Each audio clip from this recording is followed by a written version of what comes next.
Assalamualaikum warahmatullahi wabarakatuh. A'udzu billahi minasyaitonir rajim. Bismillahirrahmanirrahim. Alhamdulillahi rabbil alamin.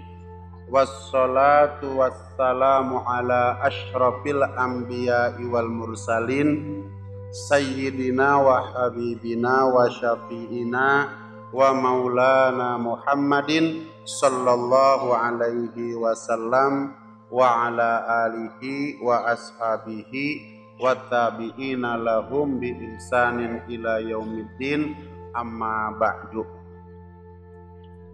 Bapak Kiai Haji Abdus Syukur,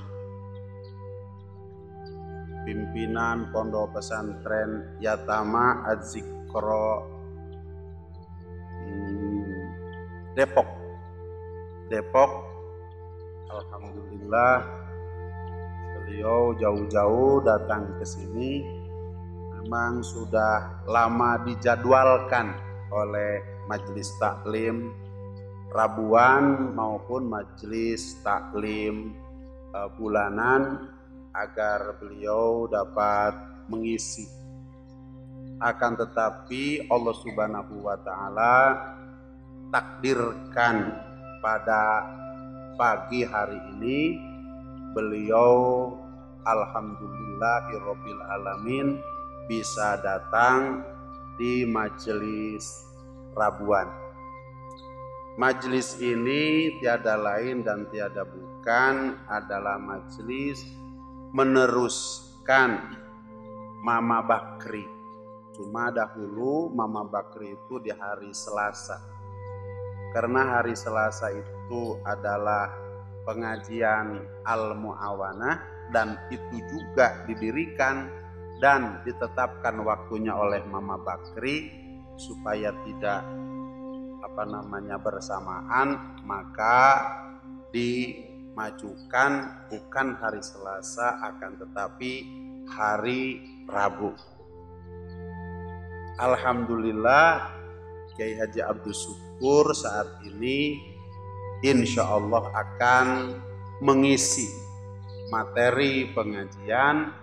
Tentu karena pengajian setiap hari Rabu adalah pengajian kitab, maka beliau akan membawakan salah satu kitab yang akan dibaca oleh beliau. Kemarin sudah ada kontak kitabnya, Mukhtarul Hadis, kitab yang sudah tidak asing lagi di kalangan para santri, di kalangan para ulama ahlu sunnah wal jamaah. Tidak ada yang kebetulan bahwa hari Rabu itu adalah hari lahir Abah. Dan hari Rabu itu kata orang tua itu hari yang betul-betul indah, hari yang lembut, hari yang dingin. Begitu. Abah ketika mendapatkan ijazah apa saja dari orang tua, baik dari Mama Bakri maupun dari Kiai Haji Ukon Buluko ini, itu selalu pada hari Rabu. Dan yang dilakukan oleh keluarga besar Mama Bakri ketika ingin melakukan segala sesuatu, itu selalu hari Rabu. Mama Bakri kalau ingin mendirikan pondok pesantren, diletakkan batu pertamanya adalah hari Rabu. Haji Ukon Bulko ini begitu, kalau ingin segala sesuatu selalu dimulai pada hari Rabu. Begitu. Nah, Abah mengatakan bahwa hari Rabu pengajian pada saat ini bukan kebetulan. Mudah-mudahan memang ini semuanya menjadi rencana Allah Subhanahu wa taala, la tataharrab walau mithqala dzarratin ila bisi. Tidak ada yang bergeser di muka bumi ini, walaupun pergeserannya hanya sebesar biji zarrah, itu semua atas izin Allah Subhanahu wa ta'ala.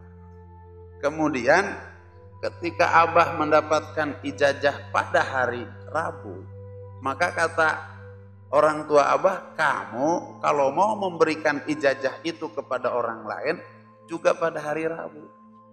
Jadi Abah nih kalau mengijazahkan wirid apa saja yang diijazahkan dulu oleh orang tua Abah kepada Abah, selalu mengijazahkannya pada hari Rabu.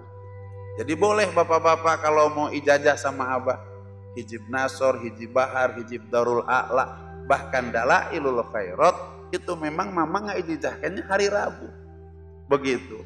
Jadi Rabu ini buat lingkungan keluarga besar Mama Bakri merupakan dijadikan satu hari yang keramat.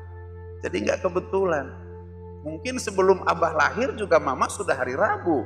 Cuma ada salah seorang anaknya yang lahir yang namanya Abah Rawod, begitu, yaitu adalah pada hari Rabu. Jadi mau wirid yang maaf, yang jomblo begitu boleh, begitu, yang nggak laku-laku begitu, dikasih sama Abah begitu. Kemudian yang belum dikasih juga jalan maisah, jalan rizki, ada semuanya. Karena agama itu adalah merupakan solusi. Dan agama itu ilmunya ada pada alim ulama. Dulu sahabat radhiyallahu anhum sukses. Sehingga kesuksesannya oleh Allah Subhanahu wa taala diistiharkan dalam Al-Qur'an. Was-sabiqunal awwaluna minal muhajirina wal ansari walladzina tabauhum bi ihsani radhiyallahu anhum wa radwan wa addalahum jannatin tajri tahtahal anharu khalidina fiha abada. Orang-orang yang dulu dari sahabat muhajirin dan sahabat ansor dengan bimbingan langsung dari baginda Nabi besar Muhammad sallallahu alaihi wasallam, mereka telah mendapatkan keriduan daripada Allah.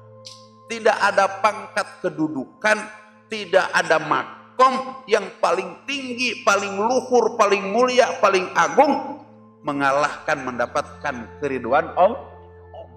Kalau Allah sudah ridho, jangan di tempat yang enak, di tempat yang senang. Masuk dalam azab api neraka buat orang penderitaan, buat orang yang sudah mendapatkan ridho Allah Subhanahu wa taala. Azab itu jadi nikmat. Nabi Ibrahim hafal, Nabi Yunus hafal, Nabi Nuh hafal. Itu cerita tentang orang-orang yang telah mendapatkan ridho Allah. Air itu mendenggelamkan. Tapi ketika air hujan turun dari langit, bahkan datang dari pori-pori bumi, tidak ada gunung yang paling tinggi seperti gunung Himalaya yang terkenal dengan Mount Everest-nya, itu ditutup dengan air pada saat itu. Akan tetapi Nabi Nuh alaihi salam dalam banjir yang sangat luar biasa dari masyrik sampai maghrib, mestinya Nabi Nuh celaka binasa, tapi diselamatkan oleh Allah Subhanahu wa taala. Ini hebatnya orang yang telah mendapatkan ridho Allah Subhanahu wa taala. Nabi Yunus alaihissalam 40 hari 40 malam enggak makan, enggak minum dalam perut ikan nun. Kira-kira dalam perut ikan nun itu ada restoran enggak? Ada swalayan enggak? Ada air aqua enggak? Enggak ada. 40 hari 40 malam. Secara logika, secara joy harus mati di dalam perut ikan. Ada dua kegelapan. Kata Rasulullah SAW, satu gelap dalamnya air laut, yang kedua gelapnya di dalam perut ikan. Akan tetapi karena Nabi Yunus telah mendapatkan ridho Allah Subhanahu wa ta'ala, oleh Allah Subhanahu wa ta'ala 40 hari 40 malam diselamatkan. Bahkan luar biasa, Allah bermaksud menyelamatkan Nabi Yunus alaihi salam ketika Nabi Yunus sudah memulai membaca tasbih yang terkenal dengan tasbih Yunus, la ilaha illa anta subhanaka inni kuntu minaz zalimin. La ilaha illa anta subhanaka inni kuntu minaz zalimin. Berulang-ulang dibaca oleh Nabi Yunus alaihissalam di dalam perut ikan. Itu ikan menjadi pusing. Kata ikan, hiu kenapa jadi pusing? Ternyata di dalam perutnya ada yang sedang bertasbih, la ilaha illa anta subhanaka inni kuntu minaz zalimin. Sehingga saking pusingnya itu ikan meminggir karena mual. Padahal apa arti ikan, apa arti badan Nabi Yunus dibandingkan dengan besarnya ikan hiu itu? Nggak ada artinya. Sama kita dengan makan satu biji nasi, nggak ada artinya. Tapi karena ada arti orang yang di dalamnya yang telah mendapatkan ridho Allah Subhanahu wa Ta'ala, meminggir, mual, muntah, yang keluar Nabi Yunus alaihissalam. Ini cerita orang yang telah mendapatkan ridho Allah Subhanahu wa Ta'ala. Nabi Ibrahim alaihissalam dibakar dalam kobaran api seluas 1 kilometer persegi. Ada ketua yayasan Adzikro Bapak Khotib, ahlan wa sahlan wa marhaban bi kudumikum, silahkan. Mestinya api itu yang bersifat membahayakan, menghanguskan, bahkan tidak ada satu perkara yang dapat membahayakan yang lebih tinggi bahayanya itu mengalahkan api. Karena di dunia ini ada 3 kekuatan. Yang pertama yang disebut dengan angin. Yang kedua yang disebut dengan air. Yang ketiga yang disebut dengan api. Angin itu kuat luar biasa. Kalau angin punya mau, kurang lebih beberapa tahun yang silam di Jepang bangunannya kokoh-kokoh, hanya dengan waktu 3,5 jam itu bangunan hancur, tercabut. Itu angin. Ada yang lebih dahsyat dari angin, namanya air. Bukan di negara orang, di negara kita, di Aceh. Aceh dibangun 200 tahun sama dengan 3,5 jam. Kata peneliti hanya dengan 3,5 jam itu Aceh berantakan, hancur lebur, kecuali masjid yang tidak dihancurkan oleh Allah Subhanahu wa Ta'ala. Itu kekuatan air jauh lebih dahsyat daripada kekuatan angin. Ternyata ada yang lebih dahsyat kuatnya, yaitu api. Kalau angin selesai, puing-puing masih nampak, bekas-bekas masih masih terlihat. Air juga begitu. Selesai air reda, air itu di Aceh, puing-puing masih terlihat semuanya. Akan tetapi ketika api punya mau, kalau mau coba boleh pulang dari sini, beli bensin 1 jerigen, terus sembur di mana? Di rumah kita. Bakar sama api yang paling kecil, segede pentul korek api. Kira-kira seperti apa? Seperti apa kira-kira? Debu, hancur. Ini kekuatan api. Nabi Ibrahim dibakar oleh kekuatan api yang sangat luar biasa. Akan tetapi apakah Nabi Ibrahim terpengaruh dengan api yang sangat dahsyat itu yang bisa menghancurkan seperti debu? Tidak. Nabi Ibrahim malah tidur di dalam kobaran api. Tiba ditengok oleh malaikat Jibril, Ibrahim tidur. Subhanallah. Malaikat Jibril aja bingung nonton Nabi Ibrahim tidur di atas, di bawah kobaran api. Begitu. Kamu ini Jibril, kira-kira ini berapa lama saya di sini? Ini kira-kira kata malaikat Jibril 40 hari 40 malam. Lama ya. Terus kata malaikat Jibril, kamu Ibrahim kesel nggak? Ya pasti kesel lah. Saya biasa nanam, biasa ngembala kambing katanya. Masa tidur 40 hari 40 malam? Kalau begitu ada nggak kira-kira tanaman yang bisa ditanam 40 hari 40 malam? Oh kalau begitu kata malaikat Jibril akan saya cari. Cari bibit waluh, bibit gamas, tahu gamas? Begitu. Dikasih bibitnya, ditanam sama Nabi Ibrahim alaihissalam. 40 hari 40 malam, api padam, Nabi Ibrahim lagi panen walu. Yang nonton semuanya di situ kaget. Padahal Raja Namrud itu sengaja dipertontonkan kepada rakyatnya. Barang siapa ikut Ibrahim akan dibakar seperti Ibrahim. Ternyata Nabi Ibrahim tidak terbakar, malah sedang panen gamas. Begitu. Akhirnya itu rakyat Raja Namrud terbagi kepada dua bagian. Satu bagian 2 periode ikut Raja Namrud. Gitu. Tapi jangan ini bahaya abah nanti ngomong itu. Itu malah mau 3 periode sekarang. Kata satu bagian ikut Nabi Ibrahim alaihissalam. Kalau begini Nabi Ibrahim adalah betul-betul dia seorang nabi, seorang rasul. Inilah orang yang telah mendapatkan ridho Allah Subhanahu wa Ta'ala. Ada selain nabi, selain rasul yang mendapatkan ridho Allah. Siapa? Para sahabat radhiyallahu anhu.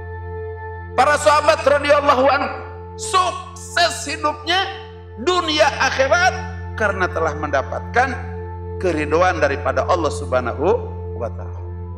Dulu kenapa mereka sukses? Mereka tidak ada masalah kecil, masalah besar, masalah pribadi, rumah tangga, kehidupan bermasyarakat, berbangsa, bernegara. Nanya kepada siapa? Kepada Rasulullah SAW. Karena pemangku agama adalah Rasulullah SAW. Agama adalah solusi untuk menyelesaikan setiap persoalan pribadi kita. Persoalan rumah tangga kita. Persoalan masyarakat dan bangsa kita.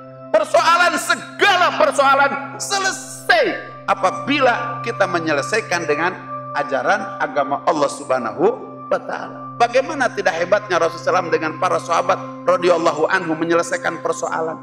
Dalam kurun waktu 23 tahun, 2/3 dunia berada di bawah telapak kaki baginda Rasulullah SAW dan seluruh para sahabat radhiyallahu anhu. Kita mau enggak sukses seperti para sahabat? Yang diistiharkan Allah Subhanahu wa Ta'ala dalam Al-Quran, wasabiqunal awwaluna minal muhajirin wal ansori radhiyallahu anhum wa radu'an wa adalahum jannatin tajri tahtal anharu khalidina fiha abada. Masyhur mereka sehingga nama-nama para sahabat kita hafal. Ada sahabat yang telah lebih dulu yang akan didahulukan masuk ke dalam surga. Ada sahabat yang dirindukan oleh surganya Allah Subhanahu wa Ta'ala. Kemudian ada sahabat yang membawa kudanya Rasulullah SAW ketika masuk ke dalam surganya Allah Subhanahu wa Ta'ala. Luar biasa. Begitu. Nah, kenapa mereka masyhur, kenapa mereka sukses? Karena mereka bertanya kepada baginda Nabi besar Muhammad SAW urusan pribadi, rumah tangga, berbangsa dan bernegara. Jadi ibu-ibu bapak sekalian, di ayat itu ada terselip walladzina tabauhum biihsan. Orang yang ittiba kepada para sahabat radhiyallahu anhum biihsan. Ittibanya dengan baik, ittibanya dengan sungguh-sungguh. Setelah Nabi kita Muhammad sallallahu alaihi wasallam tidak ada lagi khatamun Nabi. Dikuatkan dengan la nabi ya ba'da. Nabi kita Muhammad SAW khatamun nabiyyin, nabi yang menjadi penutup segala nabi dan rasul. La nabi ya ba'da, dikuatkan tidak ada nabi setelah baginda Nabi besar Muhammad sallallahu alaihi wasallam. Tidak ada lagi nabi.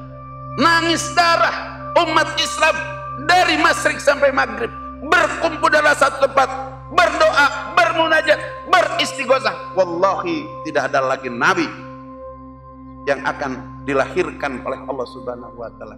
Jadi kalau sekarang ada orang yang mengaku ngaku nabi, ada yang nabi ke-26, 27, 28. Bohong besar. Bohong besar. Sesat. Begitu. Apalagi ada orang yang melecehkan nabi. Akhirnya dilecehkan oleh Allah Subhanahu wa taala. Kata Rasulullah, "Man akramal ulama faqad akramal anbiya, faqad akramani. Wa man akramani faqad akramallah. Wa man akramallah ma'wahul jannah." Barang siapa memuliakan aku, kata memuliakan ulama, berarti ia memuliakan aku. Barang siapa memuliakan aku, sama dengan memuliakan Allah. Barang siapa memuliakan Allah, ma'wahul jannah, tempatnya di surga. Sekarang Nabi tidak ada. Yang ada pewarisnya. Siapa pewarisnya? Ulama. Kalau dulu para sahabat berbondong-bondong datang kepada Nabi, sekarang masyarakat umat Nabi kita Muhammad SAW jangan ngaku sebagai umat Nabi Muhammad SAW kalau dia tidak menghormat ulama. Kalau dia tidak mau datang kepada Nabi. 14,5 abad yang silam Rasulullah mengumumkan al-ulama warasatul anbiya. Ulama adalah pewaris daripada para nabi. Jadi kalau hari ini ingin sukses, dekat dengan ulama, ngaji dengan ulama. Baru gelar radhiyallahu anhum ketika kita sama dekatnya seperti dekat para sahabat dengan Rasulullah sallallahu alaihi wasallam. Dulu para sahabat kalau sudah duduk dengan Rasulullah SAW nggak mau pulang, tidak mau pulang karena begitu dalam cintanya para sahabat kepada kepada Nabi. Bekas minumnya direbut, bahkan darah bekam Rasulullah diminum, darahnya diminum. Subhanallah. Ini kecintaan kepada Rasul. Nah, hari ini ada pewarisnya siapa? Ulama. Manakala cinta kita sama dengan cinta para sahabat kepada Rasul dan cinta kita kepada para ulama, insya Allah kita akan mendapatkan gelar radhiyallahu anhum waradu. Dan Allah ketika janji kepada para sahabat, wa addalahum jannatin tajri tahtal anharu khalidina fiha, maka Allah juga akan berikan janji kepada kita dengan sorga yang mengalir di bawahnya khalidina fiha, berkekalan kita di dalam. Ini bertepatan sesungguhnya dengan pengajian Tauhid Abah. Di dalam Al-Quran itu ada yabqa, ada khalidin. Kalau yabqa itu khusus untuk Allah, karena yang punya sifat bako hakiki hanya Allah Subhanahu wa ta'ala. Kekekalan Allah itu yaitu pakai kata-kata yabqa wa yabqa wa rabbikadul jalali wal ikram. Karena bakoknya Allah Subhanahu wa ta'ala yaitu tidak ada yang membakokkan kecuali dibakokkan oleh zatnya sendiri. Akan tetapi makhluk itu dibakokkannya oleh Allah. Siapa yang punya sifat bako setelah dibakokkan oleh Allah Subhanahu wa ta'ala, yaitu ada 8 makhluk Allah Subhanahu wa ta'ala. Yang pertama yang disebut dengan al-qalam. Al-qalam itu kekal. Yang kedua yang disebut dengan lauhul mahfuz. Yang ketiga yang disebut dengan arash, yang keempat yang disebut dengan kursi, yang kelima yang disebut dengan surga, yang keenam disebut dengan neraka, yang ketujuh yang disebut dengan ruh, dan yang kedelapan adalah tulang ekor atau tulang tumbuh. Itu semuanya adalah kekal. Tapi kekekalan itu disebutkan oleh Allah Subhanahu wa ta'ala tidak memakai kata-kata bako, tapi memakai kata-kata khalidina fiha wa addalahum jannatin tajri khalidina fiha. Tapi kalau Allah Subhanahu wa ta'ala wa yabqa, bedanya bakoknya Allah dengan bakoknya makhluk. Maka kalau bakoknya Allah Subhanahu wa ta'ala tidak ada yang membakokkan, akan tetapi dibakokkan oleh zatnya sendiri. Akan tetapi selain daripada Allah Subhanahu wa Ta'ala, terutama yang kedelapan makhluk itu dibakokkan oleh Allah Subhanahu wa Ta'ala. Apa itu dibakok Allah Subhanahu wa Ta'ala? Ada awal, tidak ada akhir. Di antaranya yang tidak awal, tidak ada akhir itu adalah manusia. Di bagian ke-7 sampai ke-8 itu yang disebut dengan ruh, itu bakok. Bakoknya bermakna khalidina fiha. Yang kedua yang disebut dengan tulang ekor. Bagaimana hubungan antara ruh dengan tulang ekor? Hubungan antara ruh dengan tulang ekor itu di mana Allah Subhanahu wa Ta'ala mengawali hubungan ruh itu di dalam perut ibu kita, di usia kita, di dalam rahim ibu kita 4 bulan. Maka ruh itu di alam ruh diambil oleh Allah Subhanahu wa Ta'ala, kemudian ditiupkan ke dalam jasad kita yang sudah sempurna bentuknya, yaitu kita umat manusia. Itu sehingga hidup. Nah, bagaimana Allah menghidupkan kita nanti di hari kiamat dalam melaksanakan bakok zamani? Ada awal dan tidak ada akhir. Akan tetapi awalnya ada yang mengawalkan Allah Subhanahu wa Ta'ala dan tidak ada akhir. Ini kehendak Allah Subhanahu wa Ta'ala. Pada saat nanti di alam ba'as yang seperti kemarin sudah Abah jelaskan, di alam mahsyar, kemudian di alam jajah. Alam ba'as itu alam dibangkitkan setiap umat manusia, alam mahsyar alam dikumpulkan setiap umat manusia, alam jajah alam dibalas amal baik, amal buruk umat manusia. Dengan cara apa Allah membangunkan kita? Dengan cara di mana alam ini diratakan oleh Allah, entah dibuang kemana, diganti alam dunia ini dengan alam ba'as, alam kebangkitan. Bagaimana cara Allah membangkitkan? Menurunkan hujan kental masuk ke dalam pori-pori seperti lapangan perak.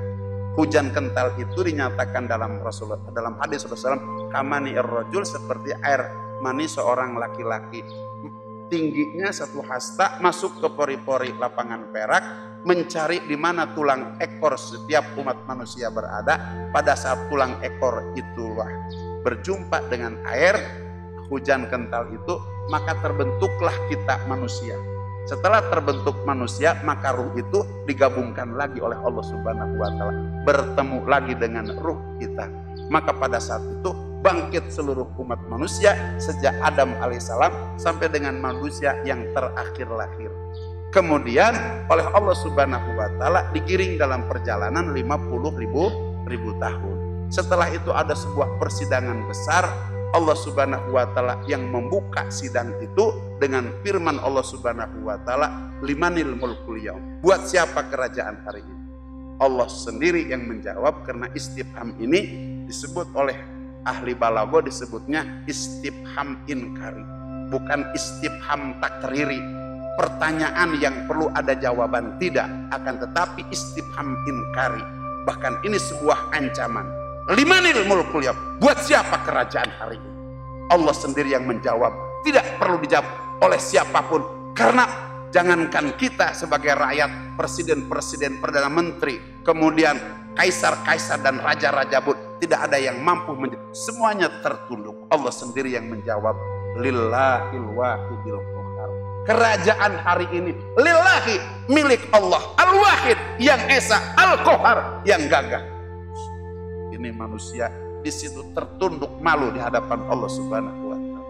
Yang kedua, setelah Allah membuka sidang dengan firman-Nya itu, ainal malikul ardi, mana raja-raja bumi? Ainal jabbar, mana orang-orang hebat kemudian tidak beribadah kepada Allah? Ainal mutakabir, mana adalah orang-orang sombong? Habis itu digiring kepada hisab. Setelah hisab digiring kepada mizan, timbangan perbuatan amal kita. Kemudian selanjutnya akan dibagi buku catatan amal. Kalau kita menerima dengan tangan kanan, itu berarti dalam perjalanan berikutnya kita selamat. Kalau kita menerima dengan tangan kiri, perjalanan berikutnya kita akan celaka. Kemudian memang apa perjalanan berikutnya? Perjalanan berikutnya Dalam Al-Quran dinyatakan farikun fil jannah wa farikun fis sa'ir. Sebagian nanti masuk ke dalam surga dan sebagian masuk ke dalam neraka. Karena perjalanan tersebut yaitu menjembat Shiratal Mustaqim, jembatan paling panjang. Perjalanan 3000 tahun. Perjalanan jembatan paling curam, di bawahnya 7 lubang api neraka. Jembatan paling kecil, lebih kecil daripada rambut dibelah 7. Jembatan paling tajam mengalahkan 1000 pedang yang tajam. Begitu. Maka di situ kata Rasulullah, "Tsumma innaha lajannatun abada awlanatun abada." Allah berfirman dalam Al-Quran, "Khalidina fiha." Apakah pihaknya di situ dalam surga atau pihaknya di situ dalam neraka? Begitu. Jadi kita ini akan abadan abada, akan selamanya. Apakah selama-lamanya kita di surga dan selama-lamanya kita dalam api neraka? Yang namanya manusia adalah dia dikekalkan oleh Allah Subhanahu wa Ta'ala. Akan tetapi kekekalannya imma wa imma. Apakah di surga atau di neraka? Kita mau di surga atau mau di neraka? Mau di surga, mau di neraka? Abah ingin bersumpah kepada Allah Subhanahu wa Ta'ala, kalau kita duduk di dalam majlis-majlis semacam ini, wallahi kita akan masuk ke dalam surganya Allah Subhanahu wa Ta'ala. Yuhsarul mar'u ma'aman ahabba. Akan dikumpulkan seorang dengan yang ia cintai. Kalau ia cinta ulama,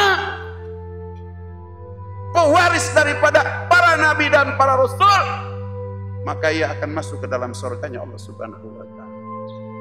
Tapi sebaliknya, kalau ia bergaul dengan bukan ulama, bahkan bergaul dengan orang-orang yang tidak beribadah kepada Allah Subhanahu wa Ta'ala, maka nanti akan selama-lamanya dalam azab api nerakanya Allah Subhanahu wa Ta'ala. Naudzubillah, summa naudzubillah min dzalik. Ini bagian kecil aja daripada pembahasan tauhid.